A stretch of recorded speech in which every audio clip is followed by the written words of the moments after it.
What are you reading? The Dance of Dragons. What's it about?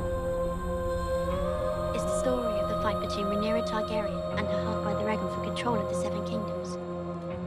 Both of them thought they belonged on the Iron Throne. I suppose this is it then. Their fight divided the kingdoms in two. Brothers fought brothers. Dragons fought dragons. This is what remains. By the time it was over, thousands were dead. It's the 1,000 blades of Aegon's enemies. A story we agree to tell each other over and over till we forget that it's a lie. Sometimes the world doesn't need another hero. Sometimes what it needs is a monster. Balerion the Dread.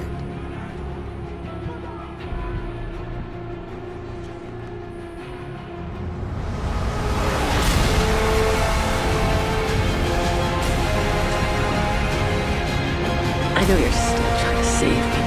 You will not be defeated! But you can't save someone who's already dead. You think you are alive because you can fight? You are alive because of me!